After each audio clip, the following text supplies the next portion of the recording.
Hey guys, it's Lorenzo from TYG here. Today I'm reviewing Thumb Keyboard for Android. Thumb Keyboard is an alternative keyboard app made by Beansoft. Its main selling point is that it offers much greater customization options than the default Android keyboard. These include customizing your keyboard layout, visual theme, alternate long press characters, swipe gestures, and more. Like many other alternate keyboard apps, the first time you open Thumb Keyboard, you are guided through activating the keyboard in Android, setting it to the default keyboard, and given a link to a startup guide. From this screen, you can also access the rather excessive settings menu. The basic settings screen gives you a moderate array of options, but the All Settings option instead gives you the full list of modifiable settings, which, as you can see, is a rather long list. The themes section has previews of all 29 keyboard themes available. To be honest, I only really like the default theme and the ice cream sandwich theme, but your mileage may vary. The keyboard size section allows you to customize the size of the letters and the keyboard as a whole in a variety of ways. I personally really like the ability to independently adjust the height of the spacebar row, as I find that missing the spacebar is one of my most common typos, particularly on my Galaxy Nexus in portrait mode. Swipe gestures allow you to choose a variety of actions for different gestures.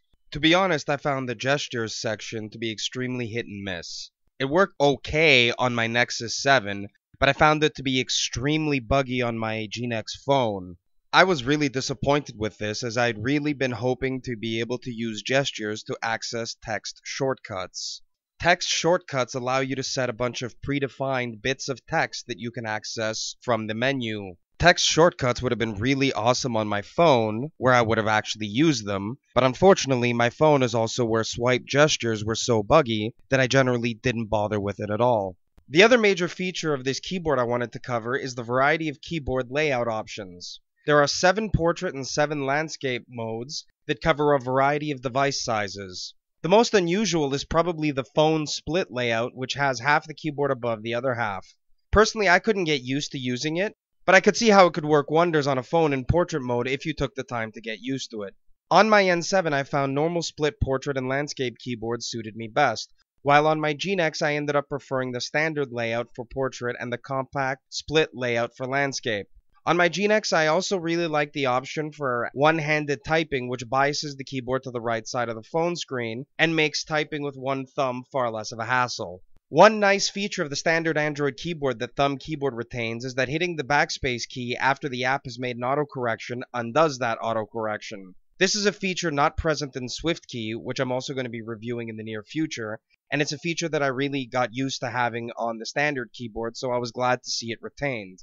My thoughts on this keyboard app are pretty simple. The customization it offers is great overall. The split keyboard and landscape mode on my G-Nex and N7 are also a joy to use, and the one thumb option for portrait is also great. Like I said, I'm also a big fan of the retention of the backspace to undo autocorrect feature that I've gotten so used to.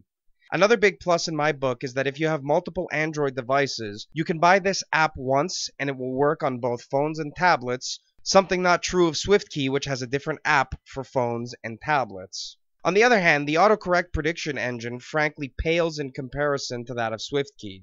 The swipe gestures don't seem to work very well, no matter how much I messed with the swipe sensitivity settings. And while this app does offer a lot of customization, I found the options for customizing the alternate characters for letter keys to not have the symbols I actually wanted to use. Overall, I give this app 7.5 out of 10. If you use landscape to type a lot and can be accurate enough not to need to overly rely on autocorrect, then this is a great keyboard app in terms of ergonomics.